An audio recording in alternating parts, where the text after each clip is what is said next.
Now, after the attack on US base there in the border of Jordan and Syria, US has retaliated and they have carried on strikes on militant targets there in Iraq, Syria, as well as in Yemen.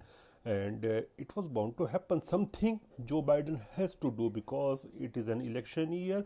If he do not do anything and the body bags were there in the United States, then the opposition, that is the Republicans, will say that he's a coward. But the thing is that what he has done and the targets he has opted are basically the low-lying fruits.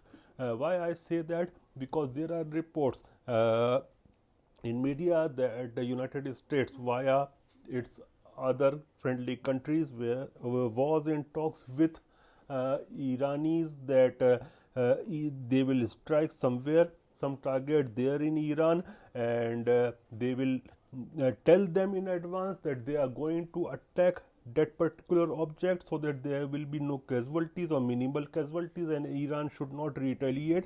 And Iran said straightforward, no, any attack on the soil of Iran will be considered as an act of war. So they did not targeted within Iran, they targeted in Syria, which is already right now a failed state. They targeted in Iraq, and they targeted in Yemen, which they were already doing. But the thing is that, is it going to change any of the dynamics? No, it is not going to change any of the dynamics of the troubles in the Middle East, because only thing which can change is a ceasefire, of which the US is not talking about.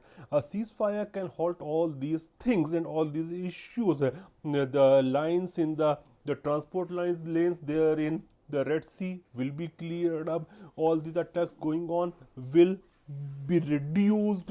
Why I am using the term reduced? Because these attacks were already taking on even before the Gaza affair, whole Gaza affair, and because the government of Iraq and as well as those militant organizations, they want America should exit Iraq, and even the Iraqi parliament has passed the resolution for the same 2 times.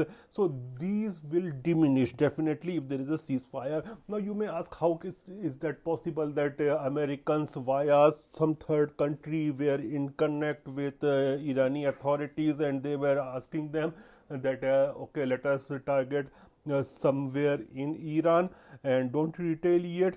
These things happens because we saw in the case of Qasim Soleimani affair during the time of Trump administration, Iran attacked a base, a military base of Americans there in Iraq in retaliation, and there was minimal damage. There was, I think, there was hardly any damage of life, and America did not retaliated. So there was some kind of understanding between the two countries, that is Iranians and Americans. However, or they are, the back channel dialogues always go on between the countries. So this time also, as per reports, there were some back-channel dialogues between United States and Iranians, and somewhere in social media I was reading that these dialogues were taking place via Swiss authorities. So the Switzerland was talking on behalf of United States of America with Iran, and Iran did not allow any action to be taken place on its soil, and they straightforwardly said that it will be considered as an act of war. Now, if you talk about neocons there in the on the hill, they will not be happy with these retaliations. However, numerous they might be, because they want an attack on Iran.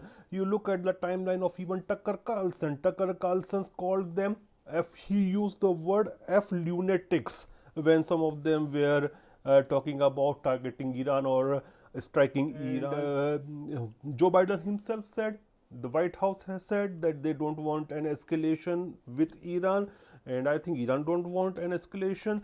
But the crux of the topic is that this time America has chosen low-hanging fruits, that is targeting Iraq, Syria, and Yemen. But this is not going to change the dynamics of the conflict right now. The only thing which can change the dynamics of the conflict is a ceasefire.